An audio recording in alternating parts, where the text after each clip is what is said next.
Buen día, bienvenidos a este panel. Me encuentro con María Fabiola Orozco, con Emil Núñez y ellos el día de hoy nos van a dar su perspectiva sobre el tema derecho comparado en materia de posesión. María, háblame un poco sobre la posesión en el derecho romano. Bueno, la posesión en el antiguo derecho romano es un estado de hecho en el cual el sujeto tiene la posesión del objeto o de una cosa en su poder y en su haber, independientemente de que el sujeto sea dueño o no de esta. Esta va acompañada de la propiedad y a su vez se manifiesta lo que es el hecho y la intención. La posesión está formada por el corpus, que es la tenencia corporal de la cosa, y por el animus, que es el querer la propiedad de la misma. Para que una posesión se manifieste, tienen que existir estas dos características, el corpus y el animus. Bien, María, ahora háblame un poco sobre la posesión en el derecho germánico. Bueno, separándose de la influencia romanística, el derecho germánico viene a darle una perspectiva distinta a lo que conocemos como posesión, ya que se manifiesta a través de lo que es el jewere o jewere, que significaba, o el significado como tal exacto era investidura, es decir, una persona, un sujeto o un dueño del artículo traspasaba la propiedad hacia otra a través del jewere. Existen tres tipos de jewere. Primero tenemos el jewere jurídico o la rechtschaft jewere, que va equiparada con lo que es el derecho real. Después tenemos la jewere ideal, que esta es independientemente de la relación con la cosa. Y por último tenemos la leibliche jewere o jewere corporal, que es el poder sobre la cosa sin el título jurídico. Bien, muy buena la respuesta de nuestra experta María. Felicitaciones. Seguidamente, le hago la pregunta a Emil Núñez, que me hable un poco sobre el derecho canónico. Bueno, en materia de derecho comparado en cuanto a posesión en el ámbito de derecho canónico, primero tenemos que definir lo que es el derecho canónico, ¿no? Entiéndase el derecho canónico como el derecho que recoge las normas, las obligaciones y las funciones de la Iglesia Católica, en este caso, que como ente independiente tiene su propio tribunal y su propia jurisprudencia. Sus fuentes dependen de la Escritura, es decir, la Biblia, y las normas emanadas de la máxima autoridad, en este caso el Papa y los clérigos. Ok. La doctrina canónica consideraba o se basaba en dos aspectos fundamentales en cuanto a la posesión.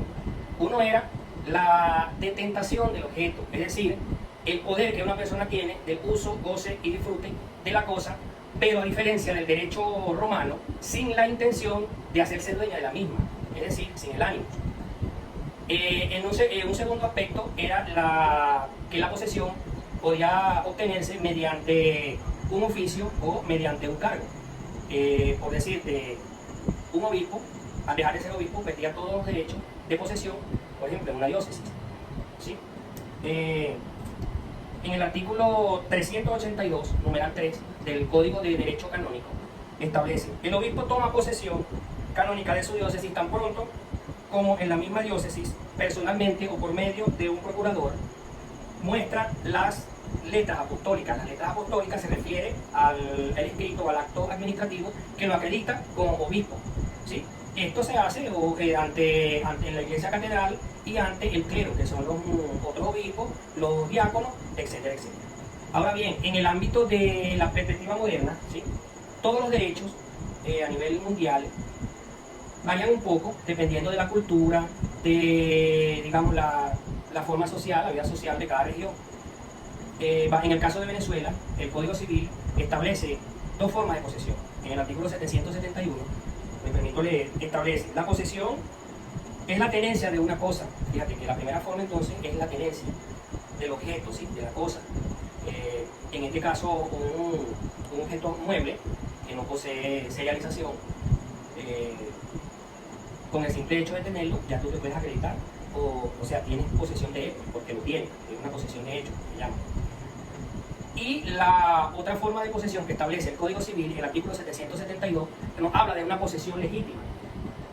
el artículo 772 establece: la posesión es legítima cuando es continua, no interrumpida, pacífica, pública, un énfasis en este término, pública, es decir, a través de un acto administrativo, ¿sí? No equívoca y con intención de tener la cosa como suya propia. ¿Ok? En ese sentido, la perspectiva moderna en el ámbito venezolano establece esas dos condiciones. La posesión, un ejemplo de ello es, por ejemplo, la posesión de una vivienda. ¿Sí? Yo puedo habitar la vivienda, aunque no soy propietario, pero si no tengo la posesión legítima, como lo establece el artículo 772, puedo ser un invasor. Pero si tengo la posesión legítima a través de un acto administrativo, entonces me hago un poseedor legítimo y puedo ante un tribunal reclamar mi derecho como poseedor. Recordemos que el Código Civil establece la posesión como un derecho real. Y eso, bueno, muchas gracias. Muy excelente tu respuesta, Erwin.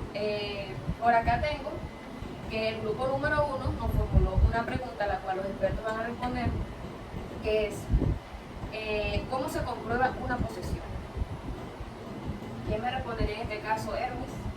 Bueno, fíjate, ¿cómo comprobar la posesión? Acabamos de mencionar, y como estamos hablando de derecho comparado en materia de posesión en el ámbito romano, germánico, canónico y las nociones modernas, pudiéramos decir que en el ámbito romano el poseedor en un principio era la persona que tenía la tenencia física del objeto.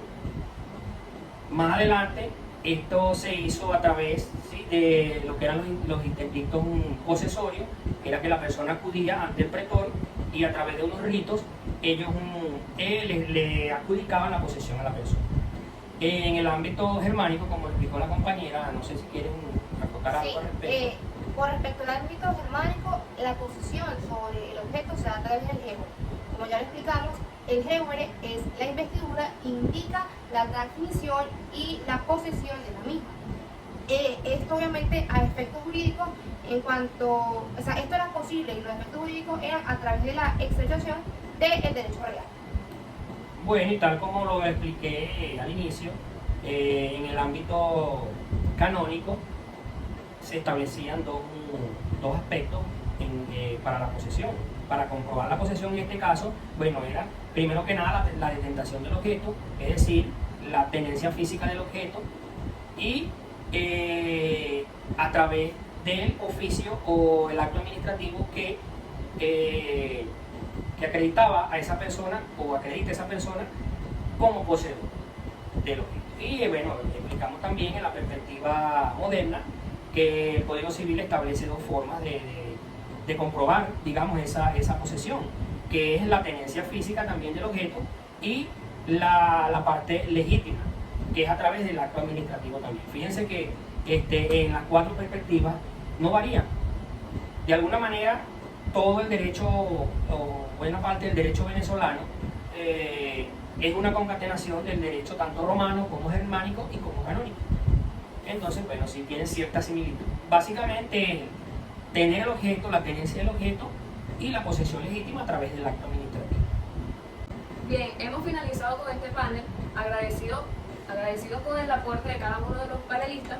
Y bueno, la posesión no es más que el uso, goce y disfrute de algún objeto sin ser propietario.